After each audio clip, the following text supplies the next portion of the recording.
Good afternoon, everybody. Welcome to tonight. Risk is the title for tonight, a misunderstood term. I talk a lot about risk, and as I just mentioned a second ago, maybe this is not going to be the most exciting presentation. I'm not really sure, but let's see how it goes tonight. Part of what I wanted to get to was a whole bunch of, I guess, definitions or terms or uses of the word risk that always bother me a lot when we're talking about trading. Let's just start going through the slides here and see where we end up. Educational event for DTS members. Risk, this is the title slide that you guys saw. It was emailed to you. It was in your weekly market summary. So let's just go beyond that here. We're going to get to something similar in a minute. Wow, that trade was really risky. What exactly does that mean? That's what I asked you. I emailed you and asked you to think about that and to give me a couple of answers. What does that mean, everybody, to say that trade is really risky? What do we have for some answers here, guys? If somebody says to you, hey, that's really a risky trade, what does that mean? We use this term a lot all over the place. Risk is a trader's tolerance. Okay, that's interesting. Position is too big. Okay, not having a clear edge. Not having a clear edge. Okay, and what else? Low probability to profit. Risk more than plan accounts for. High volatility. Okay. Not trading your plan is the risk, amount of capital. What about when we say that, what about, okay, so you guys are kind of defining some risk in general. What if you say one trade is riskier than another trade? Yeah, I like Larry too. I like Larry's answer. One trade is riskier. What does that mean when it's riskier? It's high volatility that makes it risky per se? Maybe none of it even matters. Does it mean that you can lose too much money? Too much money. Well, that better not be what it means, right? Don't know what you're doing, risky? Yeah, that could be a good definition too. But let's talk about what it's not, or at least what it shouldn't be. If you say it's risky because you're going to lose too much money, that's a very, very novice comment. That's the hallmark of a novice trader. Because rule one, any trade, short-term, long-term, is defined by a maximum loss at the time of entry, right? And unfortunately, a lot of people don't do this. People who just decide to jump into the market, anybody who gets into a mutual fund typically, takes their whole account and buys a mutual fund at some point in time, they probably don't have any plan at all for limiting losses at all. So when you say limiting a maximum loss at the time of entry, do you mean like you're going to limit your account to an 8% loss? And no, that's not what I mean at all. That's insanity. To just pick some random percentage or number just based on nothing except, gee, that's all I want to lose, and then just take a random amount of shares, that's insanity. You pick a loss amount based on several things, and actually I discussed those in that half-day seminar, which by the way will be this Friday coming up. So Friday I'm going to be doing a half-day seminar where I talk about some of this stuff a little bit. But you pick a loss amount that you're going to be working with, and then you size it so that the chart that you're using, when the chart no longer is in favor of what you're doing, is one way to phrase it, you would then be out. So the chart comes first. You decide what this trader position is. You decide when the chart would tell you it is no longer acceptable. And then you size it so that when the chart hits that number, you would be out at the amount of money that you want to risk. Most of you know this already. And I'll show you an example in just a minute. Right, that's a good phrase, Ed, I like a lot, is we don't want the tail wagging the dog, where we just jump in with random shares or just decide to take our whole account and buy the market right now. And then when things don't go our way, then we have this problem because we don't want to just jump out at a loss when we think it's going to be a winning position, but yet the loss is getting unbearable. And this is unfortunately what a lot of people do. You have to rationalize the losing trade, right? Exactly. So first of all, it should never mean, now when we talk about a risk amount, that's the amount of money that you plan on losing. That's an acceptable term use of the word risk. It's a risk amount, but that's not what we're really asking to define. We're asking, what does risk mean? Riskier. A trade is too risky, riskier than another. Well, it's not based on the amount of money we lose, because that is something we predefine. So that is not a variable. That's not something that floats around. That's something we know ahead of time.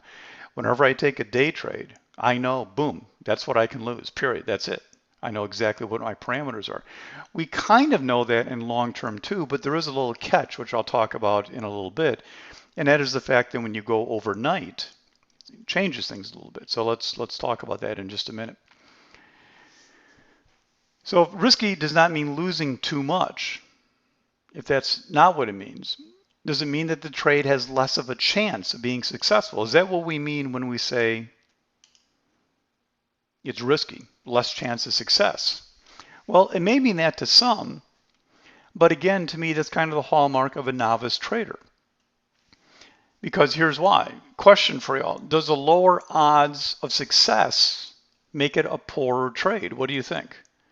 If we all agree that that trade has a lower odds of success, is it a poorer trade? Is it a worse trade? Is it an inferior trade? Is it not as good of a trade? Is it a riskier trade? No, it's not, right? That's not necessarily true. You have to think about it in terms of expectancy. Right, probability of possible return, if you want to phrase that way, it's fine. But I mean, just a very simple math here. Would you rather make $100 2 out of 3 trades, 66% batting average, sounds pretty good, or make $200 every other trade? Well, do the math. You know, it's not hard to figure it out. You may say, gee, batting 50% is not very good. Well, it can be fantastic. There's nothing wrong with 50%. It is the overall expectancy. How much are you going for? What are the chances you're going to get that? It's kind of the product of the two is what you end up with. If you take a look at these two, if you take 6 trades, this guy makes $200, right? Because you make, no, he makes $400, right? 2 out of 3 trades, $400. And this guy's going to make $600. So it's not necessarily the chance of success in a vacuum. So what is risky? Well, let's turn to the dictionary. There are lots of definitions. Most talk about the chance of injury, not really on point. Some talk about the chance of a loss, right? But in any trade that we take, isn't there a chance of a loss, everybody? If you fly to California, isn't there a chance of a loss? If you drive to the grocery store, a loss, isn't there a chance you might die? If you drive to the grocery store, isn't there a chance you might die? If you sit in your house, is there a chance that part of an airplane may fall off and hit you right in the head, right? There's always a chance of a loss when we trade, so we can't necessarily, that makes it risky because we know going in, right? How about take a real life example? You drive 120 miles an hour to get home from the office because it's your spouse's birthday. That is risky. Why? Because the chance of something bad has increased dramatically. And here's the key, that bad thing has no limit, right? You could get a ticket, you could get in a collision, which costs you a lot of money, or you could have a severe injury or loss of life. There's no end to the badness. And that's why the reward for getting home early isn't great and the risk is incredible. But the risk is undefined, the risk is infinite. When we take a trade, again, the risk is defined for the most part. So I'm kind of making the argument here that, risk in a sense almost doesn't have a place in trading except for what I'm going to talk about in just a minute. Here's a definition that kind of applies to trading investing. And actually this one came from Investopedia, I guess, right? Risk is defined in financial terms as the chance that an outcome or investment's actual gains will differ from an expected outcome or return. Risk includes the possibility of losing some or all of the original investment. Well, everything is risky under that definition, right? We may lose, we know that. But what makes one trade riskier than another? Well, in a sense, to me, it's the unknown. Things get risky when we bring an unknown variable into the equation. What is known? Well, before I go through this slide, let me tell you about a fun little place I found out about last weekend. Anybody out there ever play blackjack once in a while? Everybody ever play blackjack? Ever played that game? You know what it is. Most of you know what blackjack is. Probably played it more than once or twice. All right. I went to this casino, and it was totally different. It was really weird. You had to pay a $50 fee to enter. But when you sat down at the blackjack table, you didn't have to put your ante up first thing. They dealt the cards like they always would. You see your cards, you see the dealer's up card, and then you put your first bet on the table, your first ante. Does that casino sound interesting to any of you? You want to know where it is? Where you get to see your cards. Is that a small advantage? Is that a big deal or not a big deal? to see your cards first and then place your bet? Real big deal? It's a real big deal. Where does that casino exist? Well, just in my imagination. I'm just saying this for an example. No such casino would exist, of course, because they'd be out of business on the first day. But you know where we do have that advantage? As traders, investors. Why do we have that advantage? Because we come to the table every day as a day trader, every week as a long-term investor. And you know what we don't have to do, everybody? We don't have to take a trade. We don't have to buy or sell anything. We can sit and wait until the cards look so good that we can't stand the opportunity of not trading. You know what? Not everybody has that advantage. Did you know that? Some of the players in the market, some of the market makers, specialists, some of the fund managers, they kind of have to do stuff. They have to get in there and do stuff. We don't have to do that. We can sit back and just say, hey, wait until I see those cards that are just what I want, and then I'll put on my first ante. Did you ever think about it that way? See, most people don't actually use that to their advantage, right? They just go in there and start swinging away right away, assuming that they have to be in something immediately as a day trader, have to have something long or short all the time. And it's the reverse that gives us our advantage, really. Now, I mention that now because what is known, if you look over here, is that we can pass any trade if conditions are not what we expect. This is a huge advantage. I just discussed it. We're also going to define our maximum loss to incur at the time that the trade is not working in most situations. In other words, we decide when this trade is no longer favorable to us based on technical concepts, we can say, hey, I'm out of here, I'm done. And we can walk away with our predefined loss. We never get in a situation, never, ever should you be in a situation where you're saying, gee, this is getting painful, but if I get out now, everybody, when you get in something, when you're in a position, let's say you take a swing trade home and it's not doing well and the market starts to drop the next couple of days and you're down 2 or 3 times the amount of money you're comfortable with. It's getting painful. What do you start saying to yourself? Give me some lines. Some of you have been, if you've never traded before, then you don't know these lines. If you've traded more than 2 weeks, you know these lines, so don't lie to me. What are some of the lines you start saying when you're down money, you're in a lot of pain? The market hates me. Yeah, well, not just the market hates you, but specifically the market makers are out to get you, and they're making this drop just to make you in terrible pain, right? Right. No matter how much pain you're in, you're praying sometimes. If I could just get back to even, right? It'll come back, right? It'll come back. You're swearing, please don't get back to break even. Right? Never, right? I'll never do it again. Yeah, get me out of this one time, and I'll never do it again. Don't you also say? Haven't you ever said, you know what? If I get out now, if I'm long, that's going to be the bottom, right? The second I get out, I'm going to get out right at the low. I'm going to kick myself for the next 3 weeks, right? That's what you say. And also you probably say, well, you know what? It's not really a loss until I sell it, right? Which of course is foolish talking. You should never ever be in that situation. There should never be any kind of decision to make in the trade whatsoever. It's defined ahead of time. And even if you are to do some kind of management concept to it, that management concept is defined ahead of time. You know exactly what to do. As a matter of fact, you could walk away and put some other person in charge of it because you can tell them exactly how it's supposed to happen, how you get out, when you get out, where you get out. There should never be a decision about how to get out of the mess that you're in. I also want to give an extra special warning at this time of the market because I've lived through a similar market. Well, actually twice before. I started in 98. And I have to tell you, there's a very bad situation that happens to a lot of people, and you're seeing it right now. And that situation is people that get in a whole bunch of trades, and they're doing pretty good. They're making some money. Maybe this applies to some of you. You're making some money. You're making some money because you got some really big winners. You also have some really, really big losers.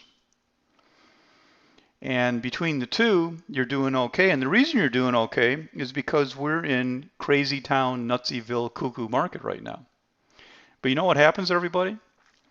When those huge winners aren't huge winners anymore, when they're just little winners, and you still have the huge losses, you know what happens to you? What happens to you is what happened in 2002. 97% of E-Trade accounts went dormant, meaning they went broke. All of those extremely smart swing and day traders all of a sudden became broke because they didn't quite know what to do. I just want to warn you about that.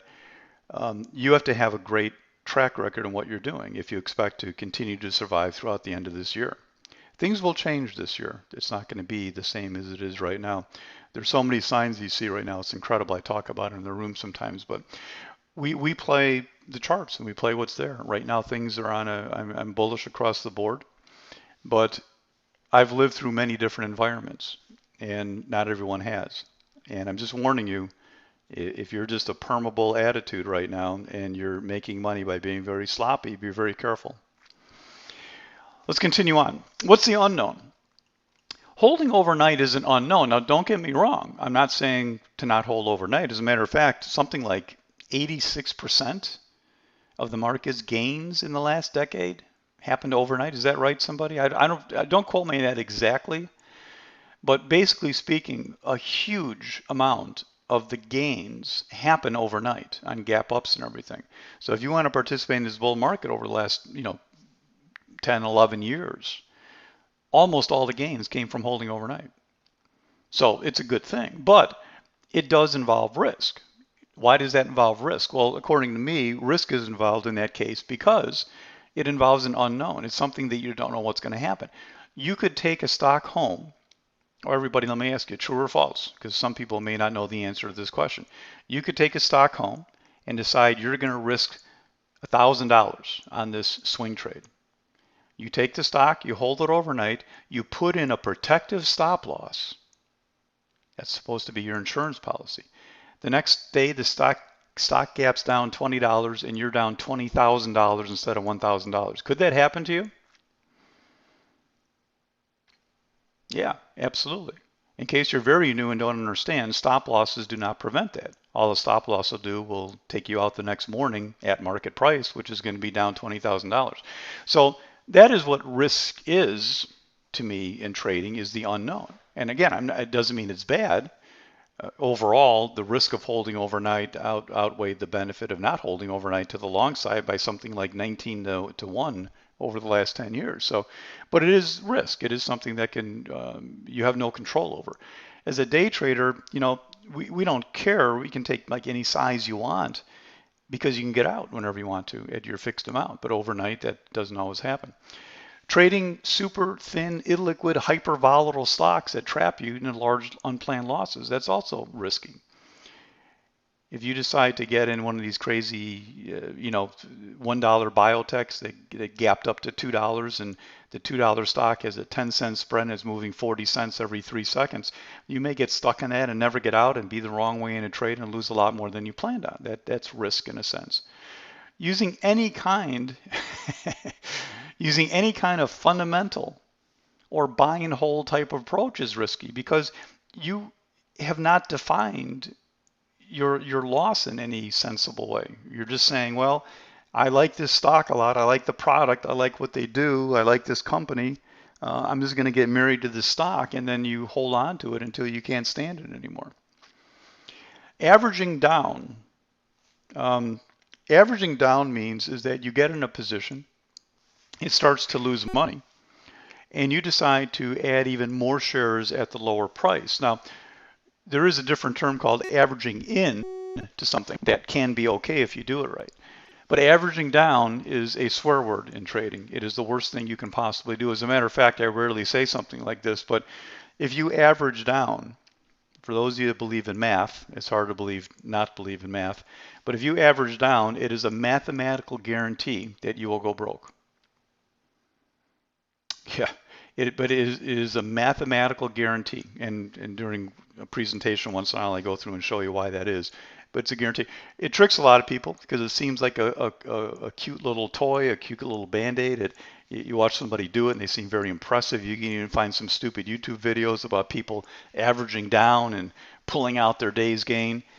I guarantee you, 100% chance, it's only a matter of statistics that after X number of days, whether it's 10, 50, 100, whatever it is, they will be broke. So averaging down is not a trading concept. You need to look at your trading, investing as a business, as a very, very well-run business, like any business, where you have defined losses, defined odds, you know exactly what you're doing, and you continue to build on your strengths. A couple of terms here that always bother me a lot. Do the right side first. What is risky? Buying any stock on a rumor, hunch, tip without any kind of plan. Now, again, note the difference. Risky does not always mean bad. As I just said, holding stocks overnight is a very good thing long term if you do it properly. And maybe getting some stock on a rumor, a tip, whatever like that, if you take a small amount of your money, a small account, and you want to have a fun account and go out and kind of, this would almost be in the gambling category. I mean, that's up to you, but this isn't what we do for our livelihood. That's not what we do. Virtually every tip that you ever hear about is going to go flat. Sometimes the worst thing that can happen to a person is that they get some kind of hot tip and it works for them and they make a lot of money. Good for them, they made money. The problem is they spend the rest of their life chasing hot tips and they give it all back. So it is very risky just going after things like that. That's not what we do at all as traders or investors. Also, deciding it's time to just be in the market and taking your entire account and pouring it into the market or into a mutual fund. That's extremely risky because you have what happens when you get in the market? And the market just has a minor little dip. You're down 10% already. What do? Besides wishing you didn't get in at that point. That's not the way that you do things at all. Let me talk about a couple of things that aren't risky that always kind of bother me. This is part of the reason I think I was motivated to do this talk. What's not risky? Let's start with number two, margin. Margin is not risky. It's not. You have to just manage the money that you have. It's the ability for you to use other money, other people's money. 2-to-1 leverage, 4-to-1 leverage, 10-to-1 leverage. It's all fine. You just have to manage the money that you have. The ability to magnify what you do is great. And naturally, if you lose a lot, you're going to magnify your losses. But of course, the point is that if you are a good trader, that you can magnify your wins. There's nothing risky about margin. There's something risky about traders that don't know what they're doing. There's something risky about people who don't understand how to trade properly or manage the risk properly. But margin itself is a very good thing. Whatever you can get is a very good thing. Shorting stocks is not risky. Does margin mean trading with the money that you don't have? Yes.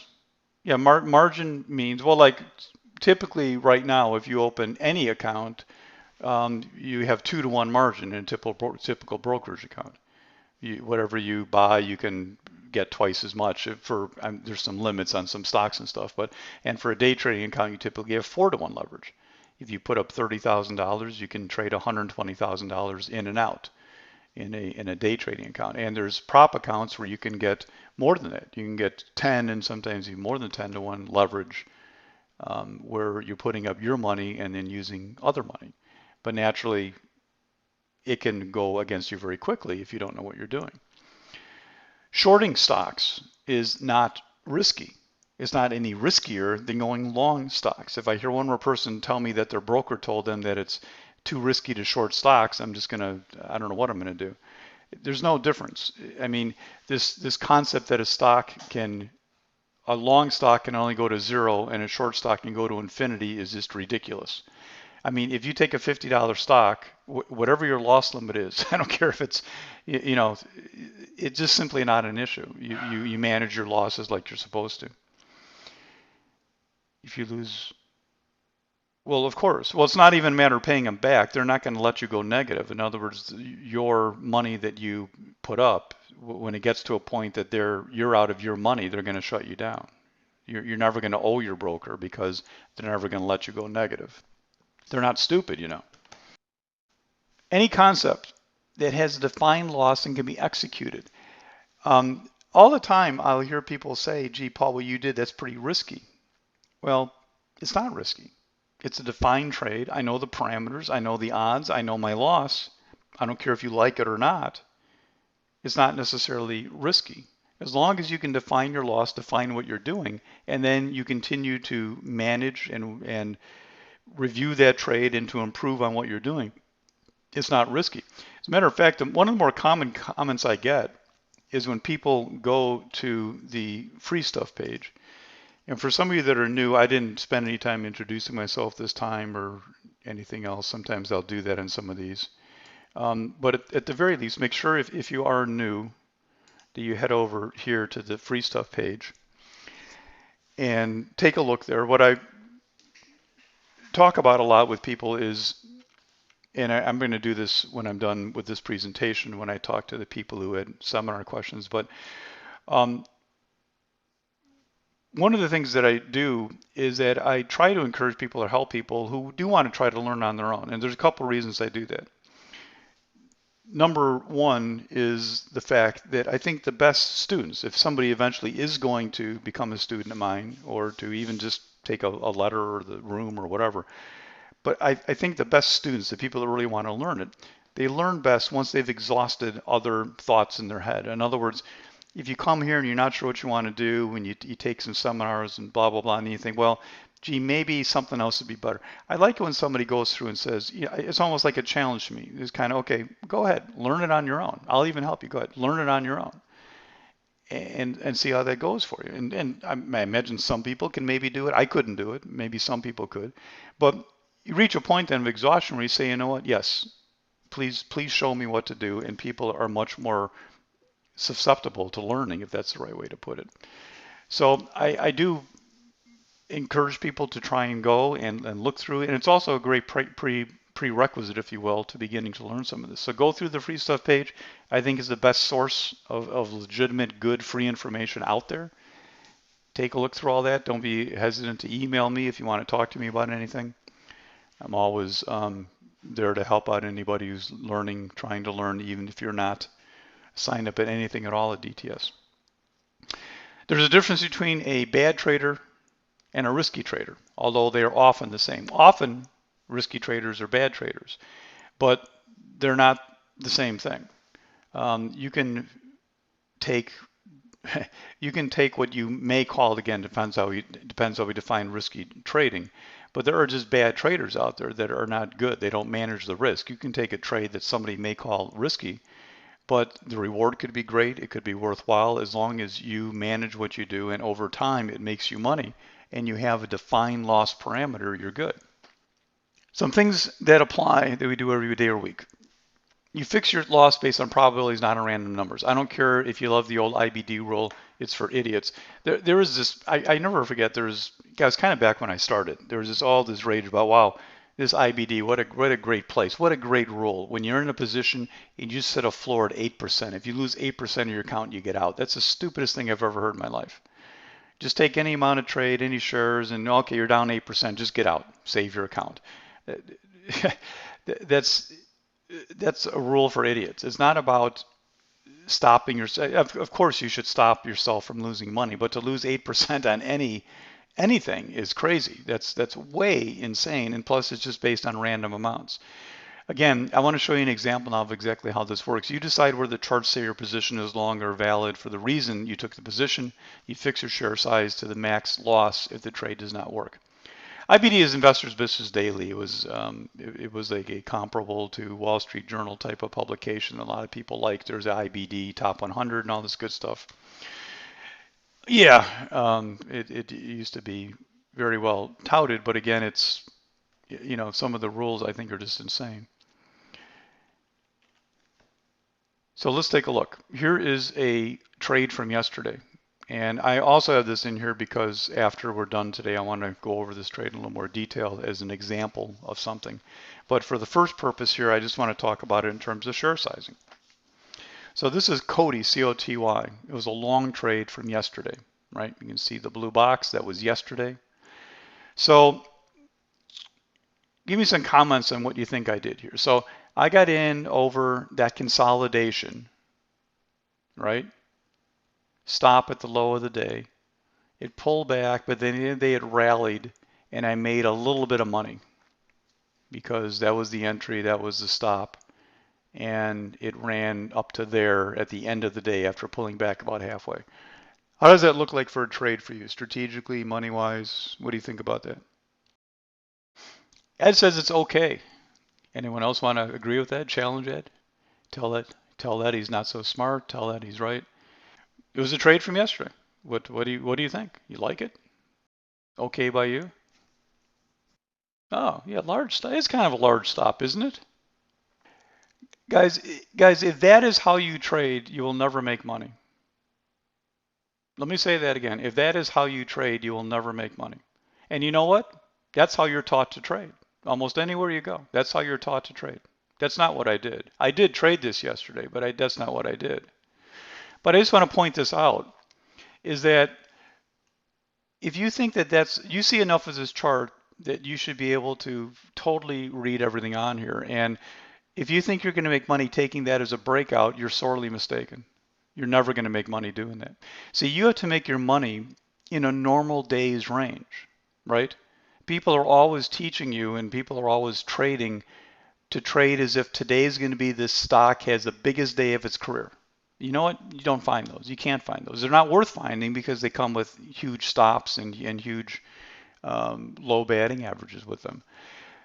What you need to do is to be able to make your money, guys, is just between this range. If it happens to go higher, that should be the gravy. That should be the cherry on top of the sundae. Does that make sense to everyone what I'm saying? To take this trade over the high of the day would be one of the worst trades I've ever seen in my life. It would be despicable. Because the only way you make money if this becomes the biggest day the stock has had in 3 months. Why do you want to play for the stock to have the biggest day in 3 months where you can make your entire day's pay just taking it from here to here? And then if it goes higher, great. So what did I actually do with it? What I actually did was I got in down here and put my stop here. You can see the numbers there. Entry over 671, stop under 663. So what I want to go through is just exactly like somebody said earlier, how you do this so you don't have the tail wagging the dog. You just don't jump in over the high of the day with 5,000 shares and then get beat up down here and you don't know what to do, right? You get in down here, and this is not about the strategy at this point. This is just simply saying share sizing. What do you do with this? Well, you look at the numbers here, the math. It's an 8-cent outside stop, which means if you're risking $500, you could take about 6,000 shares. If you want to risk $250, you take about 3,000 shares. Now, one issue that can come up is, well, I have some people say sometimes, well, gee, this stock moved 20 cents. That's not much of a move. Well, again, that's a novice talking. What matters is what it moves in compared to what you risk. There's a lot of stocks that trade very, very well. And if you have this profit on this was on the second part it was 20 cents, and the first part it was 11 cents with an 8-cent stop. You know what? Making 20 cents on an 8-cent stop is no different than making $2 on a 90-cent stop on a higher price stock. It's exactly the same math. It gives you the exact same profit as long as you can get the shares you need. Now, if this is some little stock that traded 200,000 shares a day, you couldn't do this. But this is COTY. It traded 7 million shares or something like that yesterday. There's no issue getting the shares. So you take your share size, and I determined that this number down here, 665, was where I felt the trade was no longer going to be valid, where it was no longer going to work, where it was no longer going to do what I wanted it to do, where it was no longer the strategic concept that I set out to do. So at that point, I want to say I don't want to be in the trade. And at that point, I will lose exactly the amount that I determined ahead of time that I would lose. And that's how you trade. There's nothing to think about. There's no during the day pondering about, gee, what should I do now? It's not going my way. That's not how you trade. As a matter of fact, people in the room with me know I'm, after 10:30, 11 o'clock, I'm gone most of the day. I'm not sitting there trying to baby these. The positions that are open, I just put in the appropriate numbers and walk away because there's nothing to talk about anymore once we're in some of these. So this is how you predefine your risk. I know some of this is very basic for some of you. For some of you, if you don't do this or understand it, it's huge. And you do the exact same thing in your long-term trading investing. It's absolutely no difference whatsoever. COTY had a fixed risk. Your fix your loss based on probabilities, not just random numbers. It may work or it may not, Whether you like the trade or not is a different question. Whether or not you think that's a good strategy to enter that down there. I was one of my favorite trades yesterday before the market opened, but it was a favorite for me. Whether or not you think it's a great trade is one question. But the point here is that the risk is defined, the strategy is defined. I know exactly what I'm doing, and I can define that to the point that I know how similar it is to something. If a similar thing comes up tomorrow, I know if these type of trades are working or not, and if I want to adjust or not take them anymore, and the risk is all defined. No, the stop was actually not anything you see on the chart, Ed. The low down here was lower than my stop was. My stop was not down that far. My stop was right 665, and it was a ways under that as well too. This also applies to your long-term trading. Now, for long-term trading for risk, a couple of real important points here, because again, I think so many people do this very wrong. As a day trader, if you want to start learning day trading, you should never ever lose much money learning. Even if you fail, even if you decide you have to quit in 2, 3 months, you just don't get it. You should walk away with extremely small amount of money lost and some time lost. That's it. Not anything large. It's the same thing long term. You should never have any significant losses long term ever. I don't care what market you're in, when you start, how you do it, because you never just walk. If you have a $100,000 account, you want to start putting it to work. You don't just walk up to the market one day and say, here's $100,000. I hope we keep going higher. That's not how you do it. There's a specific way that you do it, and I'll give you some tips on it in just a second here. But you should never lose big amounts. Naturally, you still size every trade, as we discussed. Every trade you size based on what you want your risk to be. But there is one other variable here, and that is that you could gap below that area. So there's another component of risk that we have to be careful about. And that's why that when you do this, you manage properly by entering positions and building your account in winners. So the odds become increasingly with you. They will not have a significant loss in any situation. So if you're moving up, and this is why I'm such a big fan of trading individual stocks around the market per se.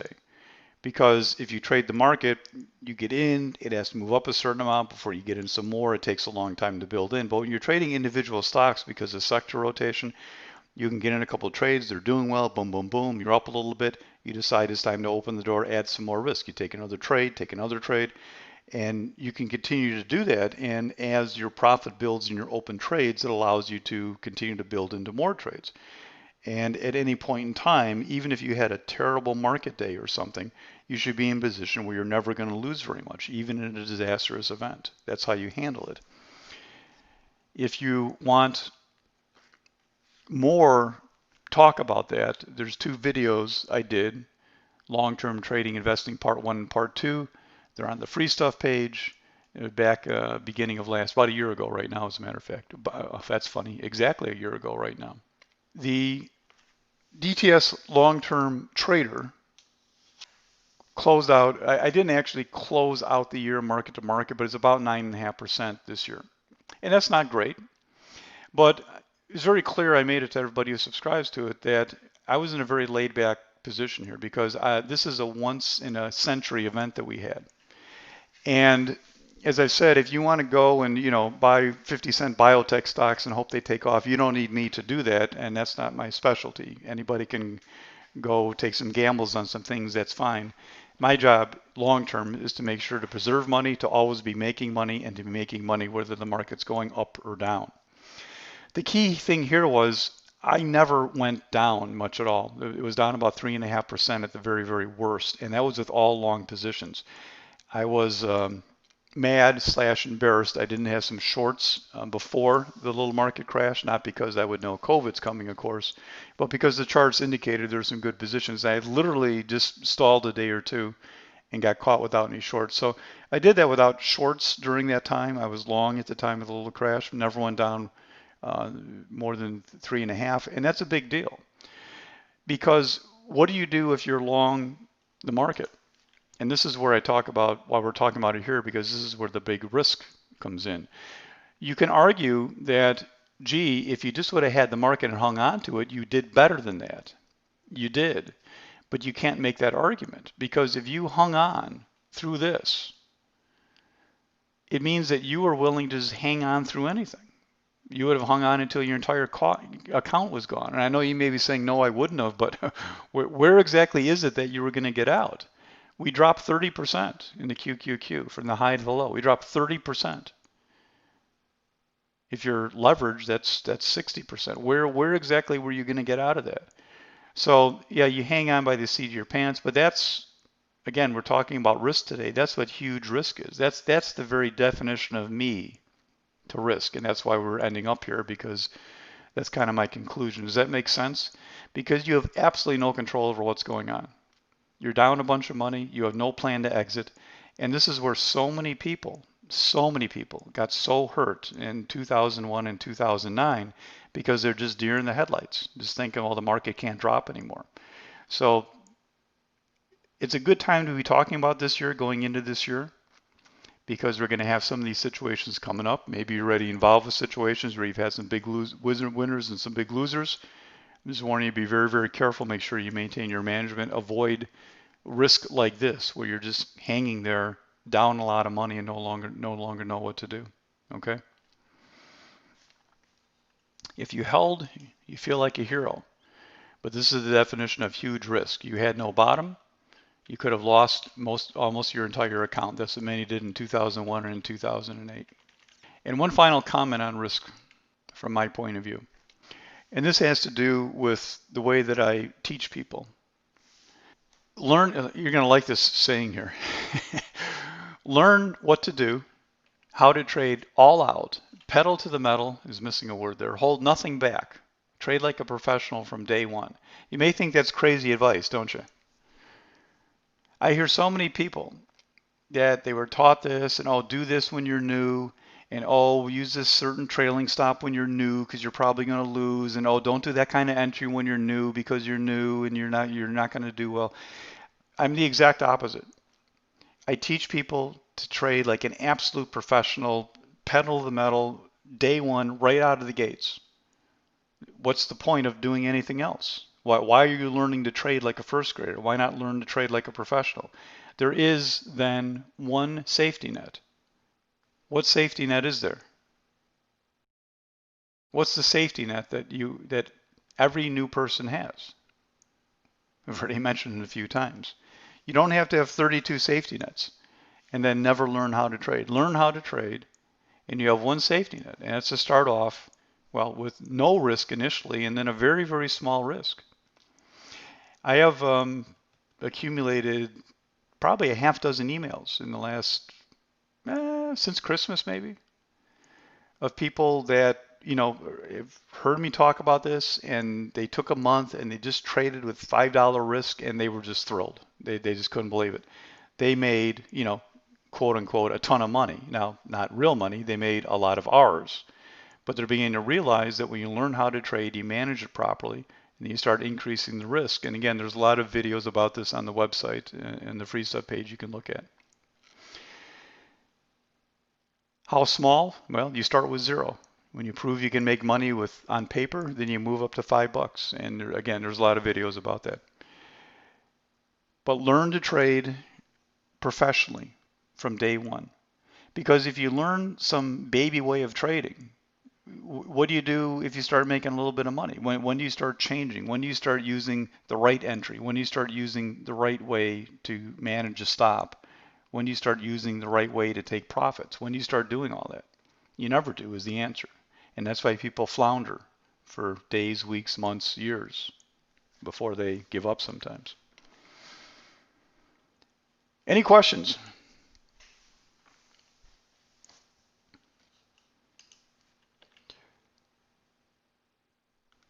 On most of these presentations, I remind you that if you are looking to trade with leveraged money, again, I don't encourage anybody to do this who does not have funds in general.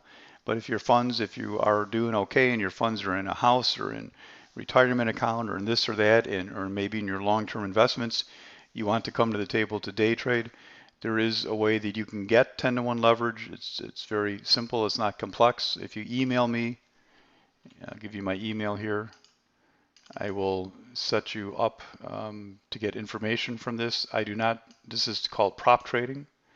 I do not do this myself. I don't have it set up through DTS. It's through another company that I've worked with for years, and there's nothing but compliments from them. Here's my email. What are the sectors? There's no such thing as what are the sectors for 2021. There's no such thing as that to me. You look at charts, you look at the sector charts, and you decide every day, week, month that goes by what the appropriate sectors are. It can change in 2 weeks. You can go read the newspaper and read whatever you want. It almost cracks me up. I get these. You guys probably get the same things, but I have emails that come in. I keep them out of my account, emails I care about, but I have it set up in just a junk Gmail account where I subscribe to everything. And I have these emails saying how to handle your investments on January 20th, or whenever the inauguration is. It's as if the market is waiting. Okay, the market's not going to do anything until just the stupidest comments you hear. It's just ridiculous. Any sector plays that you think you're going to do based on any new administration, ever, they've already been played out over the last 9 months. You're way behind the gun. You want to hear the Spider-Man story? Let me tell you the Spider-Man story because we got a couple minutes here. This is about fundamental. This is it probably is along the lines about the sectors for 2021 maybe, but it has to do with to maybe put a nail in the coffin again for those of you that want to entertain the concept of fundamentals, or you want to read some article about why you should be investing in platinum or this or that or the other thing, whatever it is. There's a guy that I was coaching a long time ago, and this was a long time ago because this is when the original Spider-Man came out. And we're coaching him, we're going through, he's learning, of course, all technical analysis, and then he comes to this coaching meeting one day and he's all hopped up because he wants to buy Marvel. Now, I don't think Marvel's a company anymore. Marvel comic books, and they, were behind the movies, the Spider-Man movies and all those. So it was Marvel, and I think they were bought out by, I don't know, Disney or somebody, I don't know. But it used to be MVL was their stock. And he comes to me and he says he wants to buy Marvel because he just read an article that the Spider-Man movie coming out is going to be a huge success. So let me get some comments from you. What do you think about somebody who just read an article about a movie company, or actually they're not the movie company, but about a company involved in making a movie, and an article just came out, the movie's going to be a huge success. What do you think about investing in that company? Just right off the rip, what do you think? Let me give you speculative. It's way beyond speculative. Let me tell you how it works for those of you that don't go see the movie. Let me tell you how it works. All right. Let me tell you how it works. At the time that article came out, obviously Spider-Man was very close to being released. Some movie, some of the insider people got to see the final cut of the movie, whatever it was. Let me tell you how it works. And this is where people say to me, well, Paul, these big rich people, they trade on fundamentals. Yeah, you ever see the movie Billions? They trade on fundamentals. Let me tell you how it works. And if you can do this, then go do it. The people with the money, they have people that when the original script for Spider-Man came out, right, there's people that read the script. Just, like what do you call it? A group of people that get together to evaluate something? Yeah, focus group. Say they get a focus group together and they read the script, right?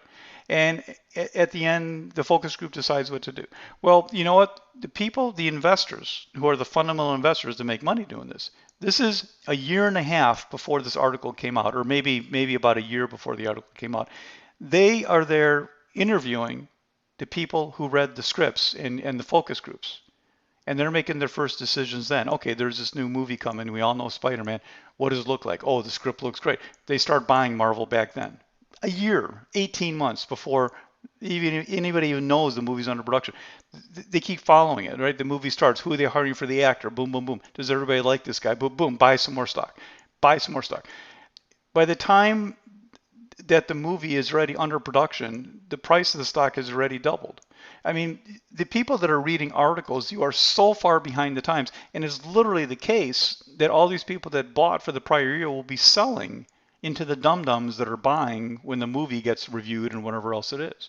Now, sure, naturally, at any point in time, any stock could go up some more, it could go down some more. But if you think you have some edge because you read an article, then a movie's going to be good. But it's all the same thing, whether you're reading articles about solar power, about platinum, about this or about that. It's all, you have no edge by doing that. You're reading the article that 10 million other people are reading. You're way behind. All right. Are there any questions? Hopefully you all enjoyed the room. This Friday, you will get invites in the next couple of days. I'll be doing the Introduction to Technical Analysis class on Friday from 12:30 to 5. You are all invited to that just for being free members of DTS. Are there any other questions? If not, it's exactly 6 o'clock. I'm going to officially call it an end here.